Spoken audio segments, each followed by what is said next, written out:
Oi, pessoal! Hoje a gente vai falar sobre a procrastinação. Nesse vídeo vou receber uma convidada muito especial, que é a Nairete. Vocês já estão aí online, sejam bem-vindos. Para quem não me conhece, eu sou Bel Gomes, psicóloga, e estamos aí. Hoje a gente vai receber uma pessoa muito especial, que é a Nairete, e a gente vai se falando aí. Queria saber se vocês puderem se apresentar, me falar de onde vocês são, que eu vou conhecendo vocês, de qual cidade vocês são, de onde, aonde vocês se encontram. E a gente vai conversando. Vamos ver quem entrou aqui. Lúcia. Olá, a Nairete chegou.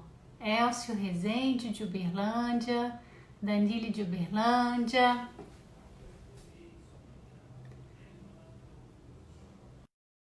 A Nairete já vai entrando.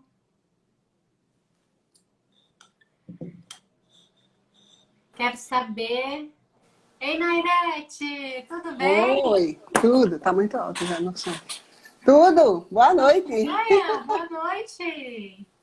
Eu falei pra você que eu vinha toda bonitinha hoje, Tá linda. em sua homenagem. Tá linda, tá linda. Obrigada. Eu tava regulando o som.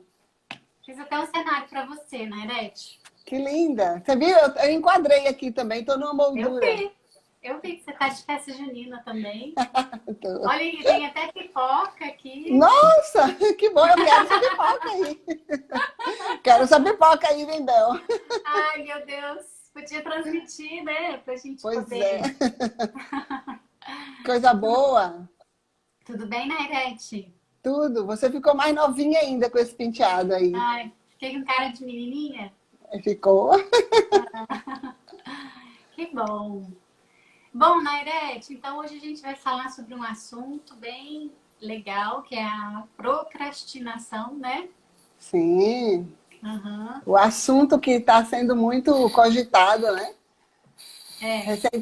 Nessa época de isolamento, de pandemia, as pessoas estão sofrendo muito, com muita coisa, e a procrastinação está aí, para todos. Uhum. Bem democrática. Uhum. Então, e a gente também, né, a gente vai falar um pouquinho sobre a hipnose, né?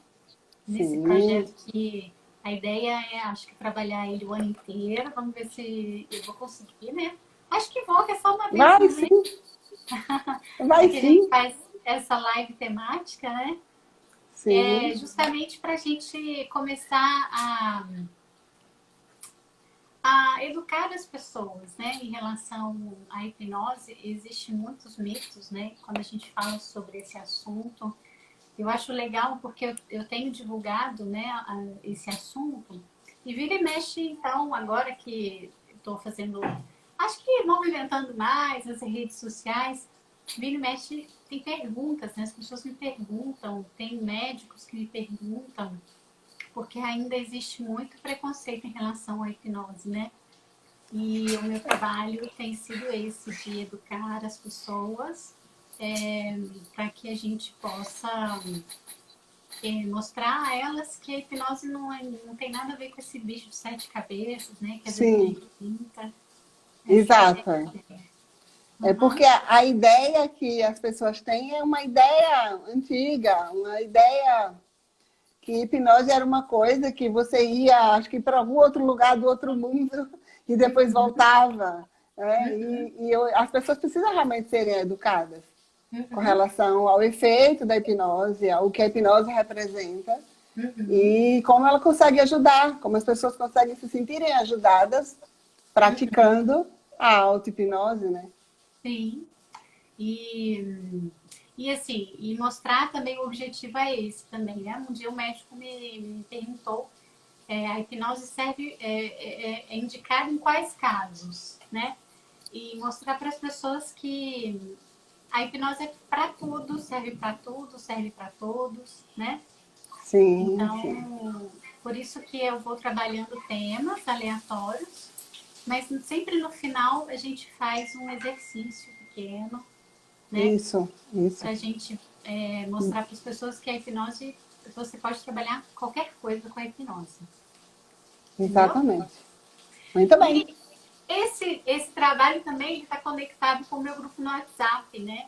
Eu mando áudios para um grupo toda semana, áudios, e aí de auto-hipnose, e aí a última semana a gente sempre faz uma live. Os temas, né, que eu estou colocando, quem escolhe é esse grupo. Eles que decidem, né?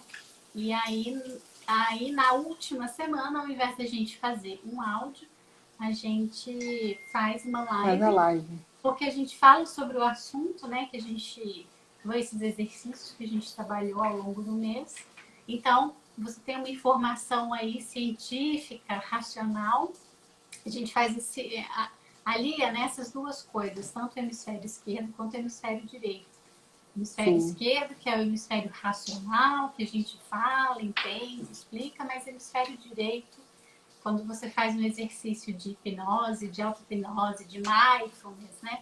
Exercícios de visualizações, em todo Sim. momento a gente está utilizando esse hemisfério direito. E aí a gente trabalha esse cérebro como um todo, né? Eu acho isso muito importante, muito interessante, porque as pessoas elas têm muitas informações e às vezes elas não têm uma informação que agregue mais conhecimento ao que ela já tinha antes. Não é? E aí a gente tenta fazer com que as pessoas percebam que cada tema ele pode ser trabalhado por vieses diferentes, por ângulos diferentes, né? Por abordagens diferentes. E isso eu acho que só agrega valor, tanto aos profissionais quanto às pessoas que são leigas, mas que estão vivenciando essas situações, né, que estão no dia a dia, lidando com... Sempre tem alguém que apresenta aquele problema, né? Sempre tem alguém que vivencia aquela situação. E aí acho que é muito rico. Eu agradeço muito assim, o seu convite, fiquei feliz de você ter feito o convite, aceitei de pronto a proposta, porque eu acredito muito nisso. Eu acho que a psicologia tem um papel na vida das pessoas, que as pessoas precisam descobrir e entender, elas precisam descobrir e entender como que a psicologia pode ajudar, de que forma, e como cada profissional ele tem assim, uma formação multidisciplinar, uma formação ampla, uma formação que traz muitos pontos onde pode exatamente tocar a cada pessoa. Né? E mesmo que a gente diga assim, não, a pessoa trabalha apenas com aquela abordagem, mas ela tem um conhecimento absurdo até chegar naquele foco, naquela abordagem. A nossa formação é generalista, né? A gente passa 5 anos estudando porque a gente vê de tudo, né? E depois que a gente sai da faculdade, a gente descobre que precisa aprender tudo de novo, e reaprender, né? E revisitar todas as teorias e todos os livros, e livros novos. E a gente vive na era da informação desde a década de 90, e a gente tem que estudar, porque a informação é uma coisa que passa muito rápido. Né? Eu fico pensando assim, em 2000, né? Em 1999, ia entrar o ano 2000, e as pessoas diziam assim, vai ter um boom, vai ter o bug do milênio. Né? E aí, o que é que aconteceu, o bug do milênio? Né? Veio acontecer agora sim. Foi um processo violento de mudança que empurrou todas as pessoas para o mesmo local, né? Para dentro de casa.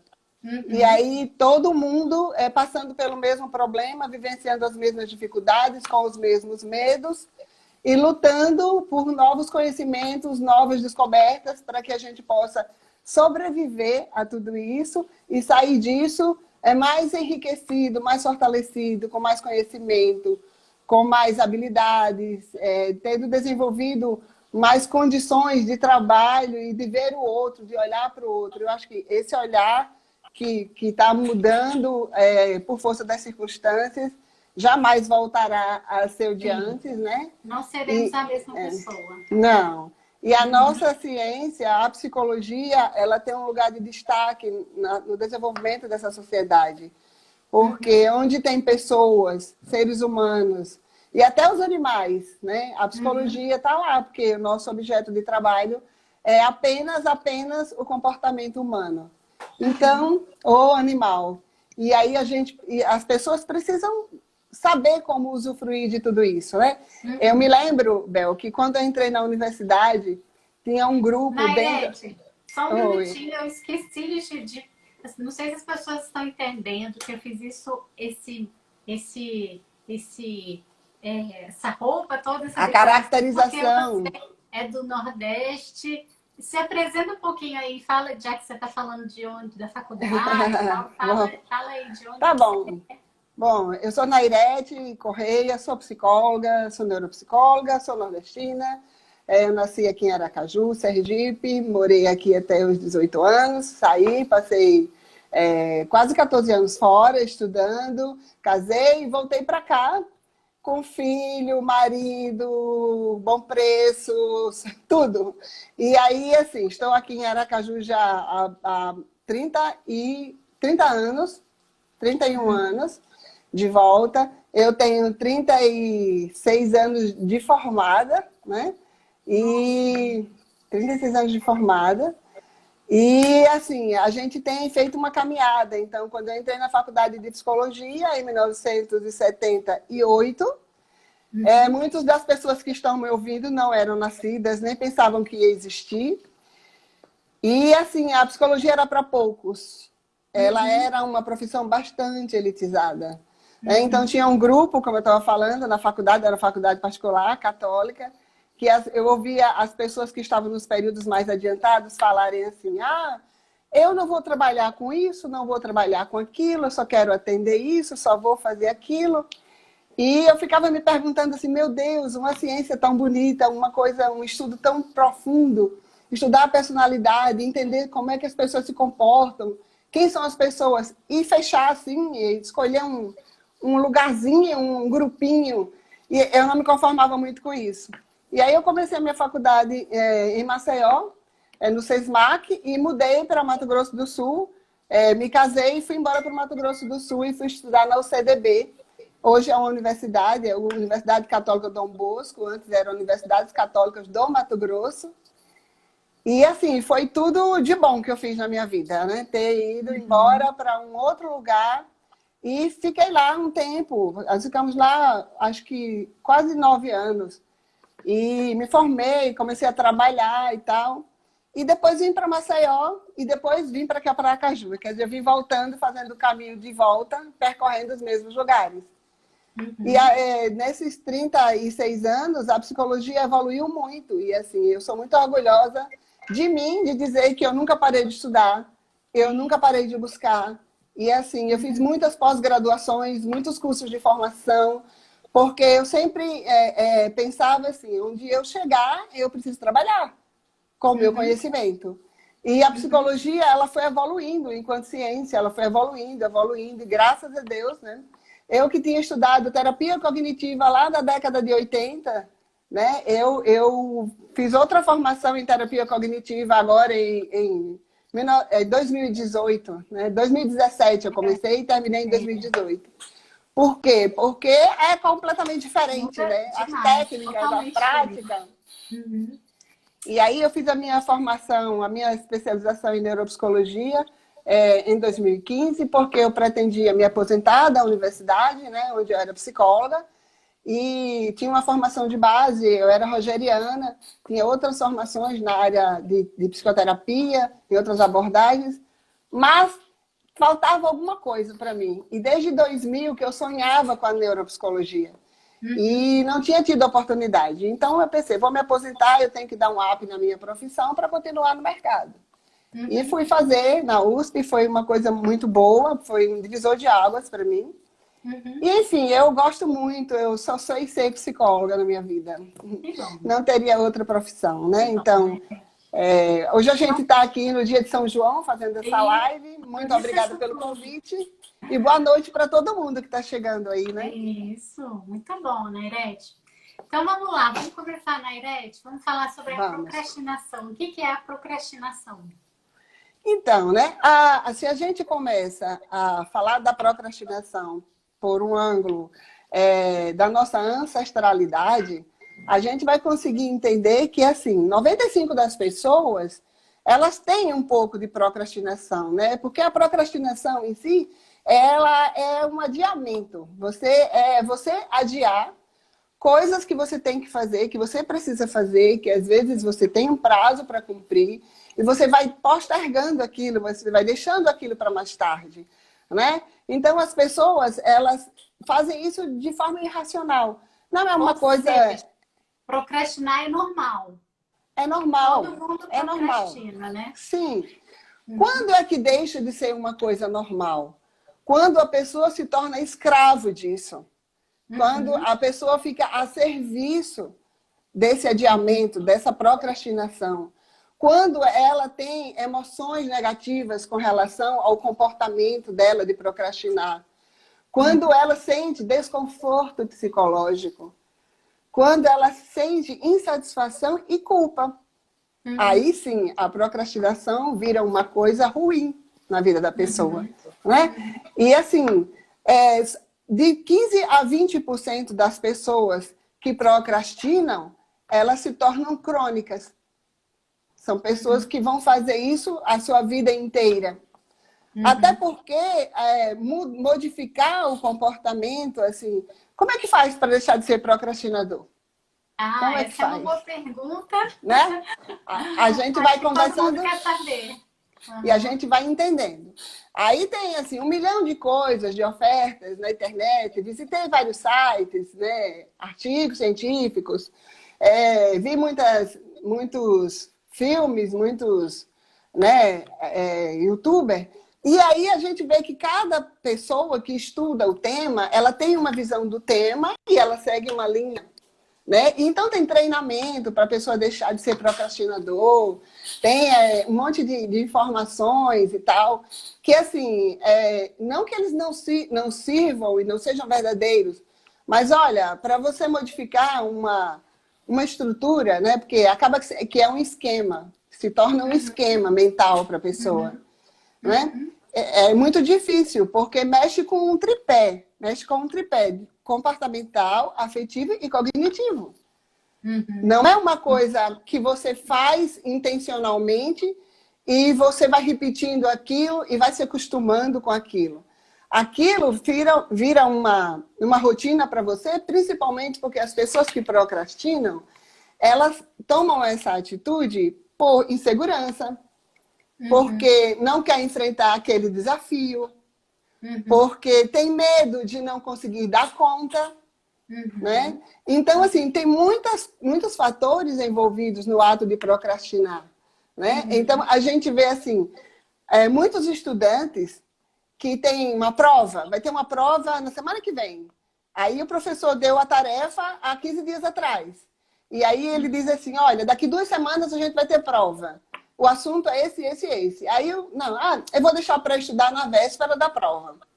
Uhum. Pronto. Essas pessoas que geralmente deixam para fazer as coisas em cima da hora, será que elas são do todo ruins? É um procrastinador negativo? Será que ele não tem nenhuma característica positiva que está fazendo com que ele leve até ao último minuto para tomar a decisão e produzir e resolver aquela tarefa, executar aquela tarefa?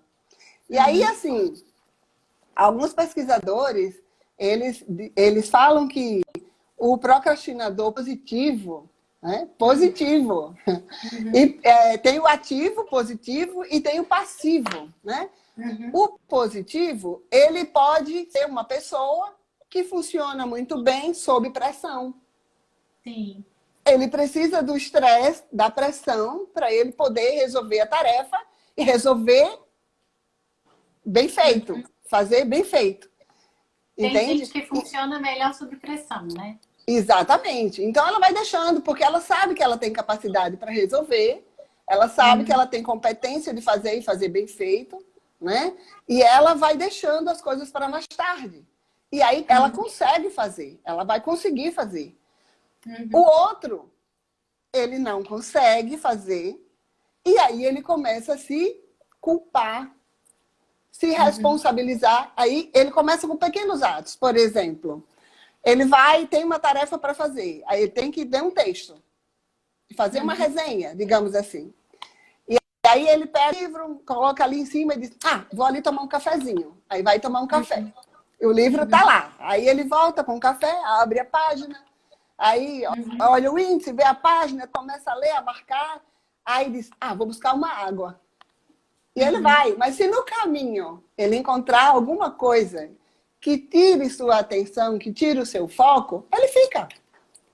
E aí depois ele diz, nossa, olha, era para eu ter estudado, não vai dar tempo hoje.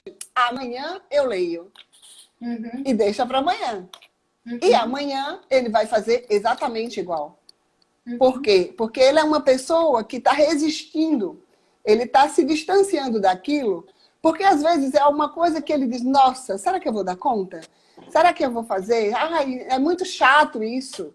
E a gente também tem, assim, por hábito, fugir das coisas que a gente acha que são chatas. Que não são coisas que agreguem, assim, alegria à nossa alma de fazer porque aquilo. a gente busca fazer as coisas que dá prazer, né? Exatamente. E aí é onde vem a neuropsicologia. Né? A gente tende a buscar a gratificação e a se gratificar com as coisas boas que a gente faz. Então, assim, cada vez que a gente realiza alguma coisa ou se gratifica por alguma coisa, aí a dopamina, né, vai lá para cima. A sensação de, nossa, cumpri, fiz isso, que coisa agradável fazer isso. Então, é claro que é mais gostoso e mais sensato você tocar violão, se você gosta de tocar violão, do que você ficar lendo um livro, fazendo resumo, fazendo resenha para a escola, né? E aí a gente vê muito isso. As pessoas buscam uma atividade mais prazerosa e deixam aquilo que não é tão prazeroso para depois. Fazer um relatório do trabalho. É um relatório chato, com muitos dados, números, eu tenho que entregar para o chefe isso quarta-feira. Mas hoje é quarta, então eu tenho uma semana, começo a fazer segunda. Chega segunda, não faz. Chega terça-feira à noite, passa a noite toda fazendo relatório para entregar às 7 horas da manhã. Cansado, exausto, estressado, angustiado, sofrido. E às vezes chega lá e diz, olha, não consegui, não deu tempo, mas meio-dia eu entrego. Né? E isso tudo faz com que a pessoa vá perdendo assim, aquela imagem de ser uma pessoa efetivamente dinâmica, atenta, cumpridora dos seus deveres. Ela vai ficando como uma pessoa relapsa, vai tendo encarada pelas outras pessoas como é uma pessoa que ela não valoriza muito o que ela faz, ela não está muito afim de contribuir nesse projeto. E isso tudo vai criando na pessoa uma sensação de menos-valia. E a autoestima dela vai descendo. Vai lá para baixo. Vai lá para baixo, porque ela percebe que as outras pessoas já não chamam mais para participar dos projetos do trabalho com tanta efetividade, né? E aí tanto no trabalho quanto na escola, né? Também, estudantes. Na escola, no trabalho, em casa, nas relações afetivas, né? Porque pense, você tem um namorado, aí o namorado diz assim, olha, vai entrar um filme em pré-estreia, tal dia. Bora assistir? Aí a pessoa diz, bora. Aí quando chega no dia, ele diz, e aí, vamos? Não, vamos deixar para depois. Né? E a gente vê muito isso. E aí a pessoa diz, então eu vou sozinho. Vai sozinho. Aquele relacionamento já fica meio complexo. Né? Então, assim, em qualquer campo que a pessoa procrastinar, seja o comportamento, seja no campo afetivo, seja no campo cognitivo, que é a aprendizagem, que são os estudos, a faculdade, o colégio, tudo isso vai trazer uma consequência negativa, penosa para a pessoa. Seja ela um procrastinador ativo ou um passivo. Não é? E aí as pessoas pensam assim, será que tem muitos estudantes que fazem isso? 80% dos estudantes, eles procrastinam durante sua vida estudantil. 80% é um índice muito alto, Altíssimo. né? É.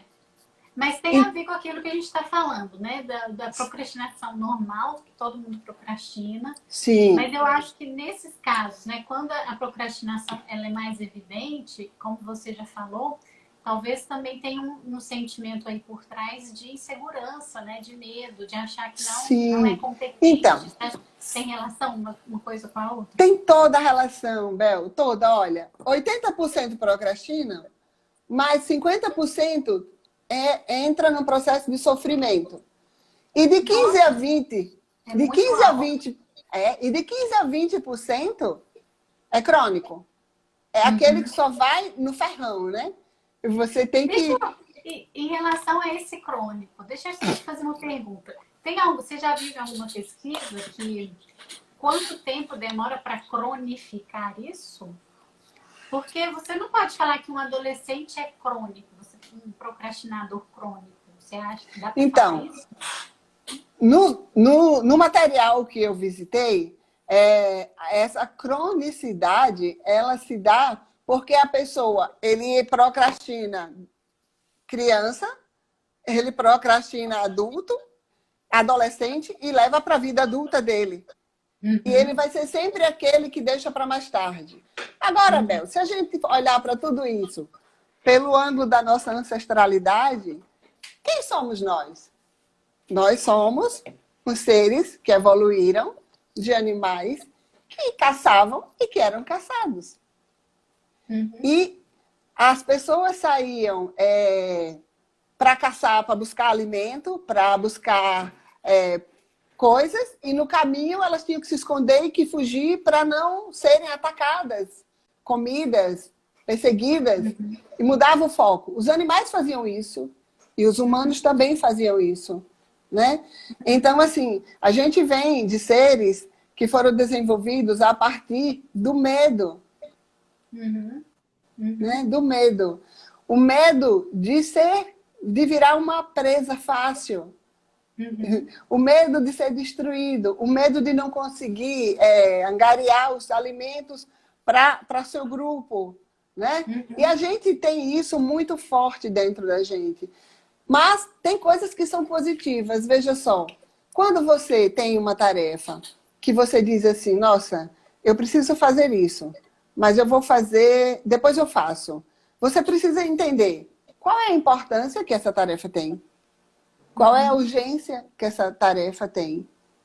Se ela é urgente e importante, se ela só é importante, mas ela não é urgente, e se ela tem as duas coisas.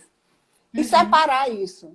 E uma outra coisa que eu acho que é positivo em algumas pessoas que procrastinam e que não tem essa cronicidade do adoecimento, de entrar em depressão, de se culpar, de adoecer por causa da procrastinação, é que elas sempre dão um jeitinho de resolver antes do prazo final. Né? Elas vão da pressão mesmo. Ficam no estresse. Pressão, né? Deixa para a última hora, mas faz. Mas faz. Mas faz.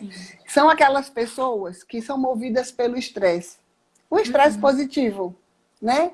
O estresse bom, porque o estresse não é só ruim, só negativo. Tem o estresse que é bom, por exemplo, você vai fazer... A gente está fazendo essa live. Então, você me disse isso, eu acho que há mais de 15 dias atrás. Você me fez o convite, né? Você me fez o convite, aí a gente foi pensando, você foi passando as coisas para mim, eu fui me preparando, fui buscando, fui anotando coisas, pesquisando, e tentando me sentir no tema para a gente poder ter uma conversa e trazer coisas de qualidade para a sua audiência, para a nossa audiência. Então, eu não procrastinei, eu fui fazendo tudo, e sábado, então, eu parei, e aí eu fui listando tudo que eu tinha já preparado. E acho que foi no domingo, né? Eu perguntei para você, ou foi na segunda. E aí, vai ter a live? Aí você disse, sim. Eu já estava com tudo pronto. Porque eu não gosto de deixar as coisas assim, muito... Você não trabalha sobre pressão. Não é o seu estilo. Não. Eu prefiro fazer as coisas com calma, dentro da minha regulação, né? E aí, eu tenho essa característica. Mas, assim, as pessoas que são as pessoas que são mais estressadas, o tipo A, por exemplo, do estresse, segundo a Marilda Lippe, né? Tem o tipo A e o tipo B do estresse, do estressado. O tipo A é aquela pessoa que aperta a mão com força, né? Pisa firme no chão, fala forte. É a pessoa que pode se estressar, que lida bem com o estresse, que só funciona bem se ela tiver com prazos para cumprir, se ela tiver com coisas para fazer e o imediatismo, né? Tem que fazer hoje, tem que fazer agora, vamos lá, a gente faz. Sim. Eu acho até que eu me resolvo bem quando eu estou sob altos níveis de estresse. Mas o depois, eu não gosto. Eu não gosto da ressaca do estresse. Que eu acho que, às vezes, as pessoas que lidam muito com a procrastinação, a ressaca do estresse, ela vem acompanhada de síndromes, sabe? Então, as pessoas entram num processo de cansaço, de exaustão, de sofrimento. Ah, nossa, eu tô tão cansada, nem valeu a pena. Não, e tem coisas que não vale a pena, eu não quero mais fazer isso desse jeito. Né? E elas sempre dizem que não querem, mas elas acabam repetindo, sabe?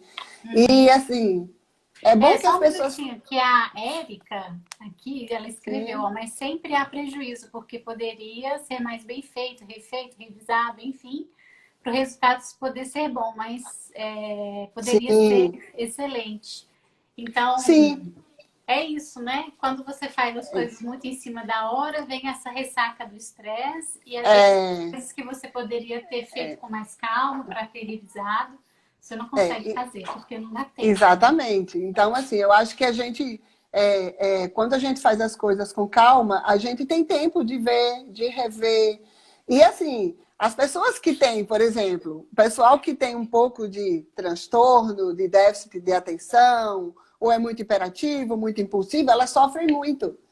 Porque a impulsividade faz com que elas tomem decisões assim muito imediatistas, muito em cima da hora, muito no vamos ver, sabe? E isso tudo acaba deixando outras coisas para trás, as tarefas não têm uma eficácia, né?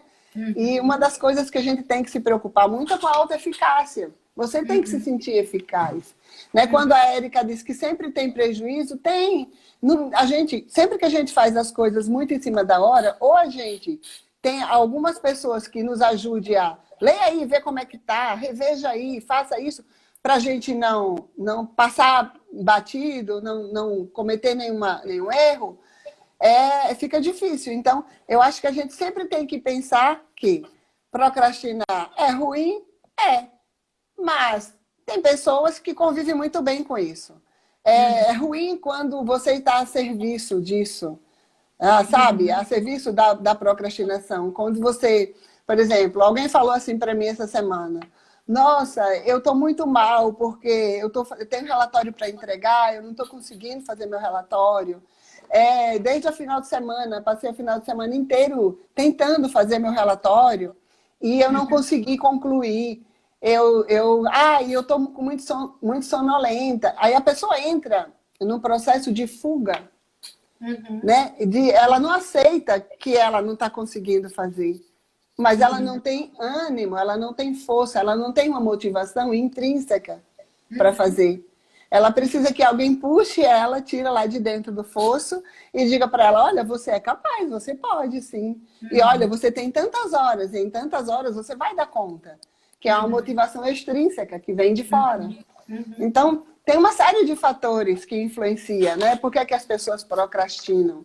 Não é à toa, não é intencional, não é gratuito. Né? Deixa eu só ver a pergunta aqui do Jás Tavares. O esquecimento está associado à procrastinação e déficit? Esquecimento. Isso é memória. Né? É memória. Tem uma coisinha que a gente chama de funções executivas. Então, as funções executivas, elas englobam planejamento, organização, tomada de decisão. E, assim, as funções cognitivas de memória e atenção, elas precisam estar alinhadas, porque quem não tem uma boa atenção, não tem uma boa memória. Tem um déficit de memória. Uma coisa está Principalmente... relacionada à outra, né? Memória e atenção, né? Exato. Principalmente a memória operacional, que é a memória de trabalho.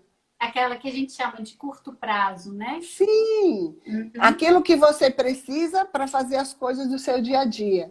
Então, não é uma cadeia assim, quem não, a atenção e a memória, o esquecimento está ligado com a memória. Olha, a falta de atenção, ela é uma dificuldade que a pessoa tem, é um déficit, que está relacionado muito a como o funcionamento frontal da pessoa está realizando as tarefas. É algo que vem, é uma coisa que está relacionado. É uma função cognitiva que está relacionado com a memória e com as outras funções executivas.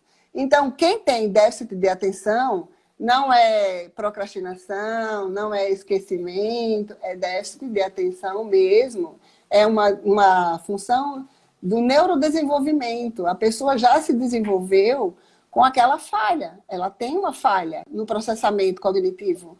Então, a gente não pode misturar. Por outro lado, eu também fico pensando que uma pessoa também que age só sob pressão, né? Então, ela sempre faz tudo em cima da hora. E aí ela consegue fazer, e aí vem a ressaca do estresse, né? Que a gente fala. Então, ela fica cansada. Uma pessoa que faz tudo em cima da hora, ela pode, por exemplo, eu tenho que estudar para uma prova, ou fazer um trabalho. Não fiz, faço em cima da hora. Fico acordada até de madrugada. Então, acaba que às vezes não tem uma qualidade de sono boa. Isso também vai interferir na atenção, na memória, em tudo isso, né? Em tudo isso. Quem não dorme bem, não funciona bem em nada. Porque a gente precisa, o cérebro precisa repousar para produzir. Né? Então, se eu não durmo, eu não consigo descansar o meu cérebro, aquela quantidade de tempo que é necessário, eu vou ficar sempre me devendo horas de sono. E uma hora eu vou ficar cansada, a minha fisionomia vai ficar abatida, a minha pele vai mostrar isso. E as minhas atividades, eu vou ficar lentificada. Eu vou fazer com maior lentidão. Então, assim, a tomada de decisão é um sofrimento, a agilidade motora é um sofrimento. Né? E às vezes, assim, quantos acidentes de trânsito não acontecem com as pessoas que perdem a noite, mesmo que não bebeu, que não estava bebendo, mas que ficou a noite inteira acordado, várias noites de sono. Pessoal que trabalha em serviços noturnos, trabalha por turno, né? Vira 24 horas trabalhando. Né? E que às vezes é médico, está no pronto-socorro, está na emergência, enfermeiros, ou pessoas que trabalham mesmo em outras atividades que precisam passar a noite toda trabalhando. Né?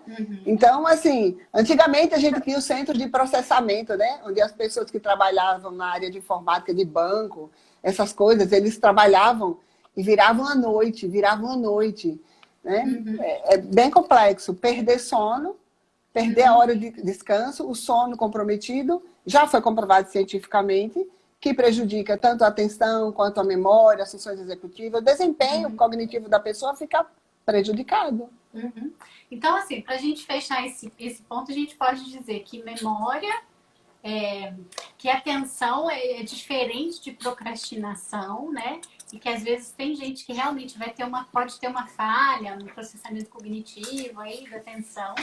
Mas por outro lado, uma pessoa que sempre trabalha sob pressão e acaba às vezes não dormindo bem, não tem essas horas de relaxamento, de tranquilidade, também pode afetar a memória. E aí, para a gente saber uma coisa, se o seu problema de memória ou de atenção tem a ver com realmente uma falha, ou se vem por causa dessa vida, às vezes, sem muita qualidade de sono, é legal fazer uma avaliação, né?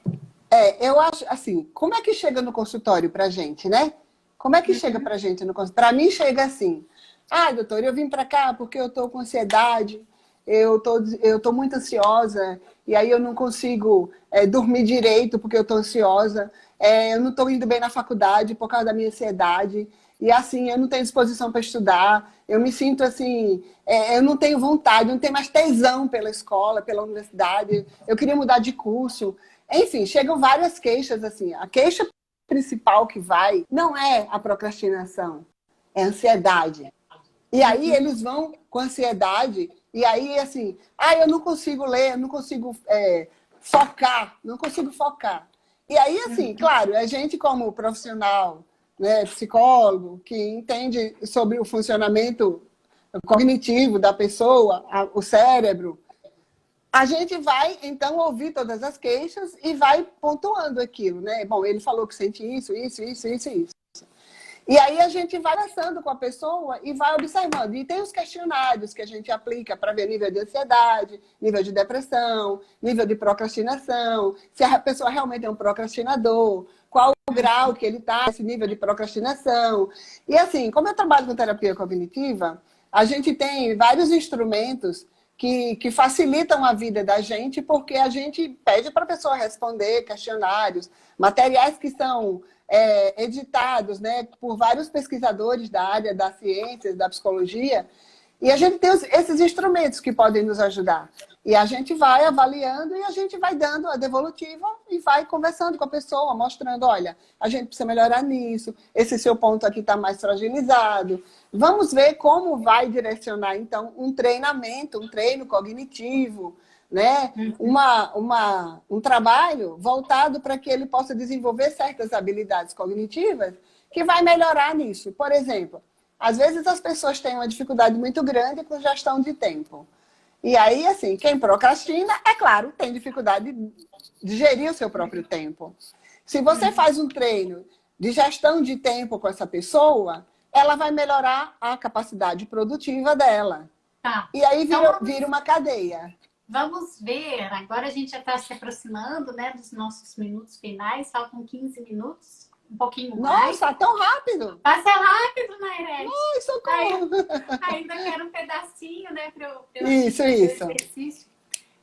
Quais dicas, né, assim, práticas, você pode dar para as pessoas lidarem com a procrastinação? Então, as pessoas que acham ou que se sentem um procrastinador, elas têm que, primeiro, aprender que quando elas tiverem uma tarefa para realizar, ela realize dentro do... Ela tem um prazo. Ela precisa realizar dentro daquele prazo. Quanto antes ela fizer, melhor. Se for uma tarefa muito grande, e ela olhe para a tarefa e diga, meu Deus, é tudo isso. Divida em blocos, faz por partes. É como se fosse escrever uma dissertação. Cada dia você faz uma parte. Entendeu? Não sentar nessa cadeira ou antes de sentar e pensar, nossa, eu tenho que escrever a dissertação. Não, pensa assim, eu tenho que escrever um capítulo, eu tenho que escrever um parágrafo. Vai por partes. Eu vou sentar aqui para escrever um parágrafo, né? Isso já facilita bastante, né? Não pensa na quantidade de páginas que vai ter que escrever, mas vai por partes, que vai conseguindo dar conta, né? É organizar as tarefas que tem que fazer. A Anamélia está perguntando aqui se vai ficar salva. Anamélia, acho que, assim, eu quero salvar. Da última vez eu tentei salvar, não conseguiu, deu erro, mas eu vou tentar. Vai ser assim. Você consegue ajudar ela a salvar? A gente vai tentar aqui também salvar. Eu acho que deu um erro mesmo no Instagram da última vez. Então, e aí, assim, uma coisa muito importante é você ter um planejamento, fazer uma organização das suas tarefas e ter um mapazinho de tarefas diário. Aí, nesse caso, é trabalhar a escrita mesmo, né? Assim, o que eu tenho que fazer nesse dia. E, por exemplo, colocar, primeiro eu tenho que fazer isso, depois isso. As tarefas... ordens de urgência, não sei, é isso? Elencar as tarefas mais importantes e as mais urgentes, e depois ver qual é mais urgente do que importante e qual é mais importante do que urgente. E aí ela vai elencando as tarefas e vai eliminando, né? Uma outra coisa é a gente falou, fazer um pouco de cada vez, né? Que é uma coisa que resolve, priorizar as tarefas, né? E priorizar o tempo, organizar o tempo. Quanto tempo eu preciso para realizar essa tarefa? Eu preciso de 1 hora. Então, eu vou fazer uma parte em 15 minutos, outra parte em mais 15 minutos e vai fazendo, e vai cumprindo. Porque quem é procrastinador precisa muito de ajuda. E eu acho que assim, é muito legal quando vai procurar ajuda de um profissional, porque o profissional vai fazer um trabalho exclusivo para ele, específico, porque cada pessoa é uma pessoa e tem dificuldades Fala de um jeito. específicas e particulares. Exatamente. Não vale, não é uma receita de bolo, não vale para todos. Uhum. Essa questão do tempo, eu acho que é a coisa de você dividir em tempo e de ter um Oi, relógio travou? mesmo, né? De ficar olhando, né? 15 minutos, né? Eu tenho que fazer isso em 15 minutos, né? E Isso. você Olha só, tem ficar um com o método reloginho do chamado lado. sim, o método Pomodoro é um Uhum. método que está na internet para todo mundo e ele é muito bom, ele ajuda muito as pessoas, né? Eu tenho feito assim com os adolescentes, eu faço uma régua às vezes faço o reloginho, faço o planejamento, mando, sabe, todas as tarefas que ele tem naquela semana, nos horários da manhã, da tarde, e a gente vai preenchendo e vai cobrando e vendo qual é o resultado que isso tá, qual é o efeito disso Só na para vida deles. esclarecer, as pessoas depois elas podem procurar aí, gente, método Pomodoro. Mas o É. método Pomodoro nada mais é do que você estudar com esse relógio do lado, né? Sim, sim. Marcar o tempo. Por exemplo, Marcar o você tempo. tem que compreender quanto tempo sua atenção foca. Quanto tempo você consegue ficar focado na mesma tarefa? Tem gente que consegue 25 minutos, tem gente que só consegue 10. Qual é o seu Uhum. tempo? Aí você diz, não, eu tenho que estudar durante 1 hora, eu vou dividir esse tempo, essa hora, em vários pedaços de tempo.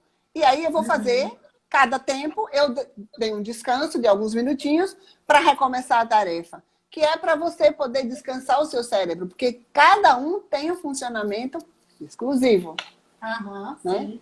Aí a gente vai falar de cada coisa, né? Pena que não dá tempo, Nairete, porque aí você entra na questão do ciclo circadiano do cérebro, que hora está no hemisfério Sim, direito, hora está no hemisfério isso. esquerdo, né? E E os a ciclos, gente tem que pensar fale. também, por exemplo, na questão da internet, desse tanto de estímulo que a gente tem à nossa volta, WhatsApp, Instagram, Facebook, tudo isso É, são coisas que tiram a nossa atenção, que você senta lá para fazer atividade em 15 minutos. Quando você vê, você ficou 15 minutos no Instagram. Não é isso? eu li coisas muito engraçadas, sabe? Eu li uma pessoa falando assim na internet que o maior promotor da procrastinação são as redes sociais. Aham, Que as pessoas deixam tudo pela rede social. Então, aham, vai estudar com o celular do lado e fica lá no WhatsApp, no Twitter. Enfim, aham. a gente sabe que a tecnologia é uma coisa muito estimulante. Mas Sim. a gente precisa também se sentir responsável pela nossa produtividade, pela nossa gestão do nosso tempo, pela capacidade de mostrar resultados, pela nossa autoeficácia. Então, são Uhum. coisas que a gente tem que cuidar disso. Ah, eu acho que a gente ia passar a noite toda aqui conversando, viu? A gente Nossa, pode falar muita coisa, né? Aqui, a Ana Amélia falou assim: queremos outra live! A Ana Amélia. ela é ótima. Vamos fazer, vamos fazer. Vamos fazer Vamos. agora, sabe o quê? Uma roda de conversa. Aí Ah, a gente vai para o Zoom, fica lá umas 4 horas é. conversando, e aí dá tempo a gente falar até cansar. É. A Márcia falou assim: parabéns, muito bom, parabéns, Isabel é convidada. Muito obrigada, Márcia. Muito obrigada. Nairete, a gente não. Oi. Assim, a gente poderia ficar falando muito mais, né? Mas não vai dar tempo. E aí, como a gente está falando disso, dessa questão de concentração, dessa questão das redes sociais, aqui, ó, a Jaz, ela falou parabéns e muito obrigada. Jaz Tavares. Tavares.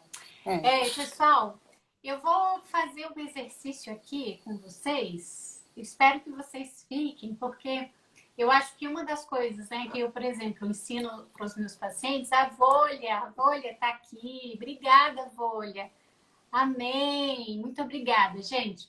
Uma das coisas que eu ensino na rede para os meus pacientes é sempre, antes deles sentarem para fazer qualquer coisa, Sim, eles fazerem um exercício de auto-hipnose, de visualização, porque isso ajuda a concentrar, sim. né? Isso. Então, por exemplo, a gente, antes de sentar no... Porque, gente, quando eu tinha 15 anos na Irete, estudava na biblioteca, da Universidade Federal, eu estava já estudando para fazer vestibular, porque na época eu peguei o vestibular seriado, que tinha prova no primeiro, no segundo e no final do terceiro ano. E eu lembro que eu ia para a faculdade, para essa biblioteca, porque era próximo à minha casa, e eu ficava lendo livros horas, e eu adorava fazer isso. Porque eu adorava estudar história, literatura, eu tinha o prazer em fazer isso. Mas naquela época, que foi lá nos anos 2000, 2001, a gente não tinha essa quantidade de estímulos que a gente tem hoje. A gente não tinha Sim, Instagram, não tinha Facebook, não tinha WhatsApp, não tinha nem nada. celular. Eu não tinha celular. Então, Exatamente. é muito difícil. E às vezes, hoje a gente depende muito da internet, não é? Então, Sim, mesmo que você tire o seu celular de perto, você está no computador. É muito fácil você sair, né? E você isso. está precisando coisas na internet. É muito fácil de você ir para o Instagram. Então, eu acho que é muito legal quando a gente consegue, antes, né, do trabalho, você senta, fecha os seus olhos, faz uma visualização, né? E imagina você se concentrando, né? Pensando que você vai passar a próxima hora ali trabalhando. Isso facilita muito, ajuda muito na concentração. Sim, sim. Não é A verdade? respiração, A respiração. Aí todo o vem o processo, né? mindfulness, né? As técnicas de meditação. E tudo isso, Nairete, tem a ver com a hipnose, porque a hipnose nada mais é do que a gente está mais em Sim, contato com o interno do que com o seu externo. A hipnose nada mais é do que a gente às vezes começa a estudar e quando você vê, você está lá na frente do livro, mas é aquele momento que seu cérebro vai transitar para o outro lado, né? Para esse hemisfério direito, que é o hemisfério da criatividade, da sim, imaginação. sim. E aí, ao invés da gente usar isso, né, como uma distração, a gente pode aproveitar e desfrutar isso de um momento de relaxamento, de concentração, inclusive, não é?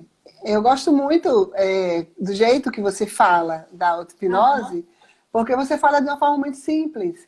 Você aham, fala de uma forma que as pessoas já fazem algumas coisas e elas precisam esse treino, essas informações de como fazer essa auto-hipnose, esse voltar para dentro de si, olhar para dentro de si, que é uma coisa que, assim, não custa nada, é grátis, a pessoa faz, ela faz sozinha. aham, E aí ela não consegue fazer. Então, assim, aqueles que não conseguem fazer, busca ajuda, pega um profissional, vai, uhum. procura a Bel, faz um treinamento.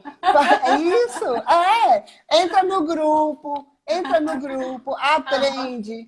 E porque eu uhum, acho que as coisas boas a gente tem que disseminar, a gente tem que passar aham. para frente, né?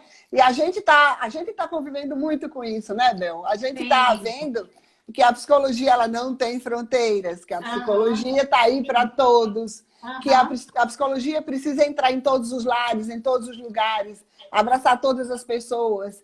E aí, uhum, assim, é claro que a gente ainda vai levar um tempo para que as pessoas acreditem no nosso trabalho. Mas eu uhum. sempre digo que a culpa é nossa. É, Se é, hoje a gente já não tem uma credibilidade tão alta, a culpa é nossa, não é da aham, sociedade. E a sim, gente agora está buscando tirar essa diferença, né? sim. Mas vamos lá fazer seu exercício, Vamos senão não lá dá fazer um tempo. exercício, gente, rapidinho, para quem estiver aí se colocando numa posição de conforto, ou sentado, ou deitado. Eu gostaria que vocês pudessem fechar os olhos, ou de olhos abertos. A Nairete vai fazer também, depois a gente vai Eu vou. compartilhar, tá bom? Isso, muito bem. E você pode sentir, dando uma revisão em você, sentindo todos os apoios do seu corpo e prestando atenção na sua respiração. Saudavelmente, confortavelmente. Onde tem ar saindo, onde tem ar entrando, inspirando, expirando, saudavelmente, confortavelmente. Sabendo que a respiração é um recurso natural. de digerir emoções bloqueadas na sua história.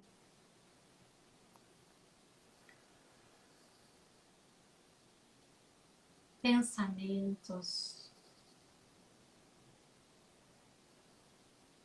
E a cada inspiração você coloca para dentro oxigênio, que é vida saudável. Mas a cada expiração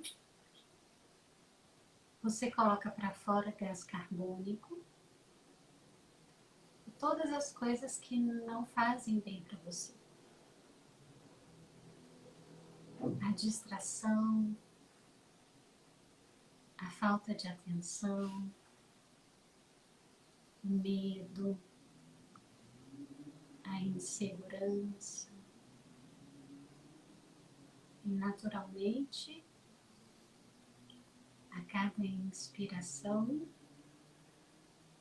você pode colocar para dentro, junto com o oxigênio, as coisas que lhe fazem bem, para que você possa produzir bem. A concentração, a autoestima, a segurança,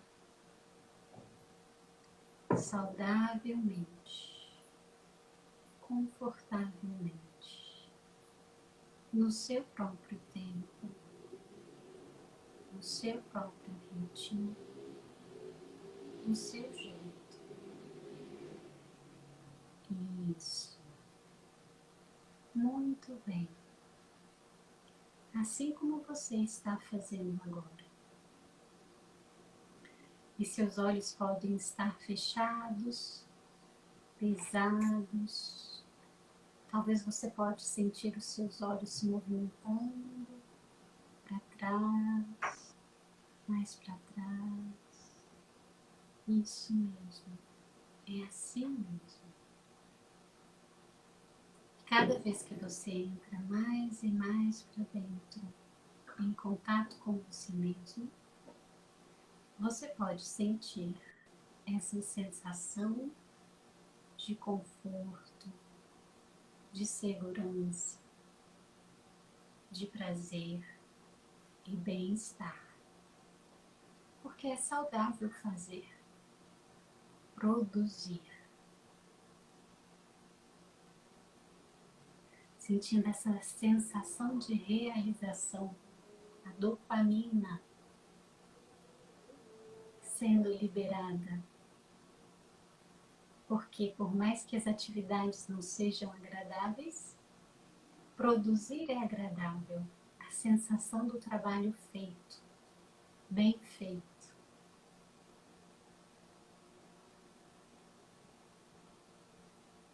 Sabendo que você poderá voltar a esse estado de relaxamento e bem-estar sempre que precisar.